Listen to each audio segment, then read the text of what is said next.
পরীক্ষা হয়ে গেছে, মানব কেমন আদায় করবো, জান্নাত তো আমি পাই না। প্রিয় নবী বলে, সাহাবী ঘরের মধ্যে কি মা আসেনি? বলে হ্যাঁ ইয়া রাসূলুল্লাহ, মা আসে, তাহলে যাও। বলে হ্যাঁ ইয়া রাসূলুল্লাহ, মা আসে, তাহলে যাও। মায়ের পায়ের মধ্যে চুমা লাগাও, আল্লাহর চৌকাঠে জান্নাতের দরজার মধ্যে চুমা লাগানো হয়ে যাবে। হাত উঁচা করে বলেন আল্লাহু আকবার। তাহলে আজকে থেকে চলে যাবেন, মায়ের পায়ের মধ্যে চুমা লাগাবেন, কোন শিরিক নাই। যে শিরিকের মশলা দিবে কোন সকান গুটাই করে আমি করতাম, দেখেন চিন্তা করবো দেখতে খুব সুন্দর দেখেন না, মসজিদ ওদের বাড়ির সিস্টেমে চিন্তা করে বলে দেখতে ভালোই মজা, কাঠ দিয়ে ইসলাম সুন্দর দেখি ভালোই সিস্টেম। তো নামাজ কালাম শেষ হওয়ার পরে বের হয়ে দেখি বড় বড় দেখছি, ভাই ভাবছিলাম যে আত্মীয় দেখছি আছে ওদের আছে দেখছি, আমি জিজ্ঞেস করলাম কি বলবো দেখছি কে, তখন এরা মানুষের খাওয়া সেটা করলো মারাবা, প্রত্যেক নামাজের পরে খাওয়া নাকি প্রত্যেক জুমার পরে খাওয়া। আমাদের দেশে আগে জুমার পরে মসজিদে মিলাবে, মসজিদে কি হতো, মানুষের তো আর এত বসে করে তখন ছিল না, তখন মিষ্টি ভাবে এখন অরিজিনাল দুধ, দুধের ভিতরে কোনো ভেজাল নাই। এখন তো সাদা দুধের ভিতরে ভেজাল, তো পাউডার দিয়ে দুধ বানাতে অরিজিনাল খাঁটি গরুর দুধ, কিন্তু মানুষের পাউডার দুধ। আমি মাঝে মধ্যে চিন্তা করি ঢাকা শহরে দুধ খেয়ে বুড়িগঙ্গার পানি খেয়ে আলু খাই আল্লাহ। আগে খাঁটি দুধ ছিল,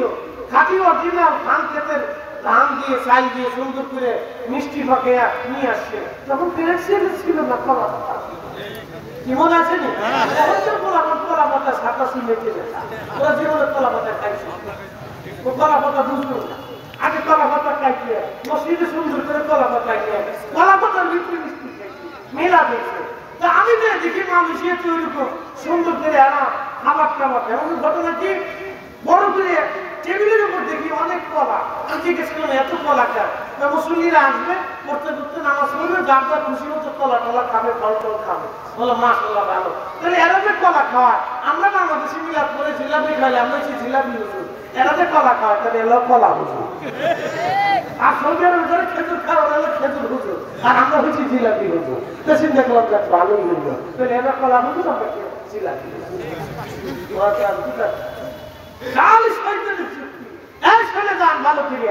যতদিন পর্যন্ত হায়াত থাকবে ততদিন পর্যন্ত মিলাদে ভরে কাবার চলবে।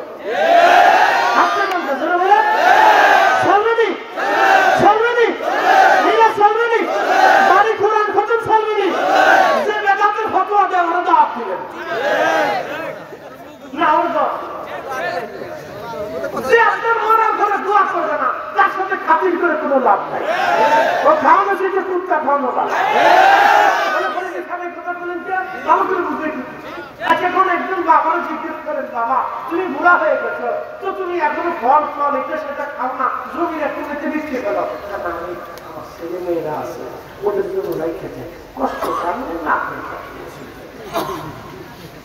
মনে বড় কথা বুড়া হলে লেগে এত জ্বর হচ্ছে। আমার বাচ্চা না আমার মরার পরে আমার কবরে দাঁড়াইবো, দোয়া খেয়ে করবো, জানাজা পড়বো, এমন ফুলা জন্মেছে ফুলা দুয়াই মানে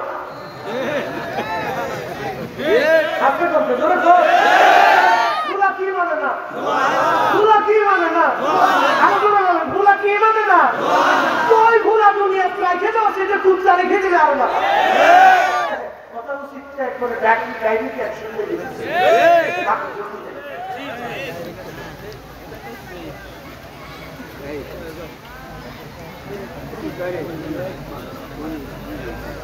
যে ছেলে মা বাবা মরার পরে দোয়া করবে, ও সাদা ছেলে দেওয়া হ্যাঁ, ও ছেলে বলে হবে কি, ওই মেয়ে বললে হবে কি, যে গুলাম দোয়া করবে না ওটাতে কি হবে আমার, ওই বন্ধু দিয়ে হবে কি যে বন্ধু আমার মরার পরে দোয়া মানে না। বন্ধুত্ব কেন করে আল্লাহ একসাথে বলে আপনি কেন বেঁচে আল্লাহ বলেন না, কার বলে আজকে কেন আসছে না বলে বলে একসাথে বলে আল্লাহর জন্য। আর নির্বাচনের জন্য মিছিল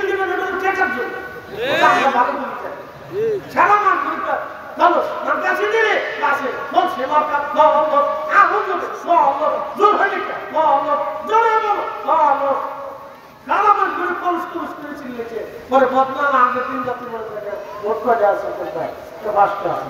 5000 কিনা কালকে সকালে প্রথম বাকি দিয়ে বদনাম করে একবার 10টার সময় প্রথম ঢুকে যা করে কোথায় আছে বদনাম সারা মাস ধরে কি করছে এরপর ভোটের দেখেছে বা ধাম ধাম করে বদনাম করে এর নাম মেড ইন বাংলাদেশ সকালে এক কথা দুপুরে আর রাত্রে আর এক কথা বন্ধুকে আর এক কথা মসজিদে বলছে এরা মিথ্যা কথা কয় মনে কিছু নিয়ে খোদার ঘর মসজিদে উঠিয়ে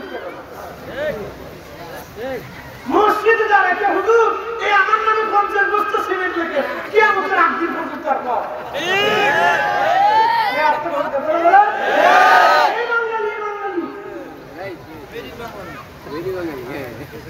আমি যে কত জনের কাছে মসজিদে ঢাকায় কত টাকা পাবো জানি কত পরীক্ষা আছে পাবো কত লেখাইছে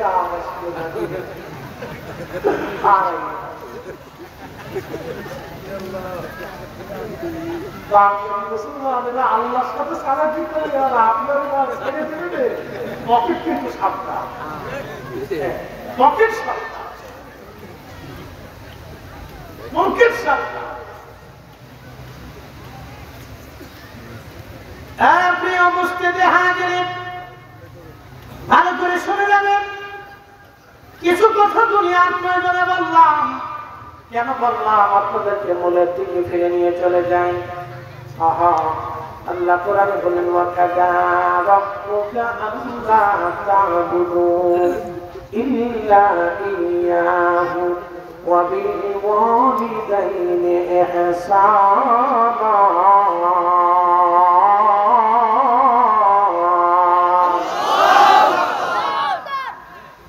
আল্লাহ বলেন ওয়া কাযা রাব্বুকা তোমার রবের পক্ষ থেকে আমি একেবারে বাধ্যতামূলক করে দিলাম একেবারে আবশ্যক করে দিলাম তুমি তোমার আল্লাহ ছাড়া আর কারো ইবাদত করবে না এরপরে আল্লাহ বললেন ওয়াবিল ওয়ালিদাইনি ইহসানা এরপর আবশ্যক করে দিলাম তুমি তোমার বাবা মার সাথে সুন্দর আচরণ করবে এরপরে আমার নাম করে দিলেন কিন্না ইয়াবলুগান্না ইনদাকাল কিবারা আহাদুহুমা আও কিলাহুমা ফালা তাকুল লাহুমা উফ আমার রব বললেন বান্দার বাধ্যতা করে দিলাম তোমাদের জন্য পিতা মাতা যদি পোলা হয়ে যান বৃদ্ধ হয়ে যায় তুমি তার সাথে এমন আচরণ করো এমন সুন্দর সুন্দর কথা বলা যে কথা বলো যেন তোমার বাবা মা তোমার ব্যবহারে কোনো শব্দটা পর্যন্ত করে না বসে এরপরে আল্লাহ বলেন বান্দা কেন ওয়াজ শেষ হয় নাই শোনো ওয়ালা তানহারুহুমা তুমি তাদের কারোর সাথে ধমক দিয়ে উচ্চ বাচ্চে কথা বলবে না এরপর আল্লাহ বলেন ওয়াকুল্লাহুমা মাওলান কারীমা এবং তুমি তোমার পিতামাতার সামনে সুন্দর নরম ভাষা দিয়ে কথা বলবে ওয়াকুল্লাহুমা কাওলান কারীমা ওয়াখফিজ লাহুমা জানাহুল মিনার রাহমা বান্দাকে আল্লাহ বলেন বান্দা ওয়াজ শেষ হয়নি আমি আল্লাহর পক্ষ থেকে আরো শুনে নাও তোমার যত দয়া আছে মায়া আছে ভালোবাসা আছে সব দয়া মায়া ভালোবাসা গুলি তুমি তোমার মায়ের পদবের নিচে সুন্দর করে বিছায়া দাও যদি জিজ্ঞাসা করি হাজির জীবনে কি আছো মায়ের পায়ের মধ্যে শোনা দিচ্ছ জিজ্ঞেস করলে কাউকে পাওয়া যাবে না 100 জনে একজনও পাওয়া যাবে না খুব কঠিন যদি জিজ্ঞাসা করি হে রাজবাড়িবাসী জীবনে কে মায়ের পায়ের মধ্যে শোনা দিছে এখন থেকে শিরিকের মাসলা গুতায় কিন্তু শিরিক আর কাকু কাকা কত বুঝছি কিনা আগে ছেলে মেয়েরা বাবা মার কদম মুসি করে তারপর স্কুলে যাইতো পরীক্ষা দেওয়ার জন্য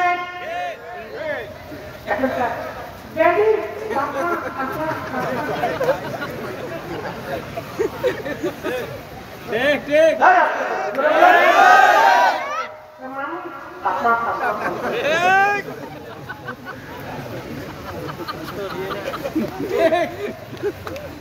এইগুলি যদি শিখে কদিন ধরে বলা করবে ড্যাডিকে এসে দিয়ে একটু ব্রেকফাস্ট মাত্র কপালে শনি আছে আব্দুল ওহাব মুফতি দালালদের ফতোয়া শুনলে কপালে শনি আছে বাচ্চাকে আদব শিখাইতে হবে কদম বুঝে শিখাইতে হবে শনি আছে এই না রাসূল কারীমের দরবারে সাহাবী বললেন ইয়া রাসূলুল্লাহ আমি মানত করেছিলাম ফাতেমা হলে আল্লাহর জান্নাতের চৌকাঠে দরজার মধ্যে শোনা দিই সুবহানাল্লাহ আস্তে কর সুবহানাল্লাহ আর জোরে সুবহানাল্লাহ না জোরে সুবহানাল্লাহ এই জান্নাত দেখছেন কোনদিন না দরজা খুলবে শরীকের মশলা নাই মায়ের পায়ের মধ্যে চুমা দিবেন বাবার পায়ের মধ্যে চুমা দিবেন প্রশ্ন রাখবেন ফরিদি হুজুর বাবা মার পায়ের মধ্যে কেন চুমা দিব উত্তর দিয়ে দেয় আপনাকে সত্য বেলা মা আপনার পায়ের মধ্যে কত মাস চুমা লাগাইছিল আপনি বলেন করতে পারবেন জিন্দিগি টুকা আপনার দুটা গান খালি ফিরিকে মশলা রাখতেছে ছেলে মেয়েদেরকে ব্যাপক পানি করছে আর একটা মোটরসাইকেল পিছনে নিচে পাইলে ও বাঘও ছিল না সাফাও ছিল না উস্তাদও ছিল না সাহাও ছিল না হুজুর ছিল না মাস্টারও ছিল না আজকে আসার সময় দিবি একটা গাড়ি কিনে সিটিও নেই আমরা ঢাকা থেকে বেরিয়েছি পদ্মা সেতুর আগে দিন একটা আমার মতো গাড়ি এসআই নতুন করে কিনে আনছে ওর গাড়ির সামনে এক করে আমার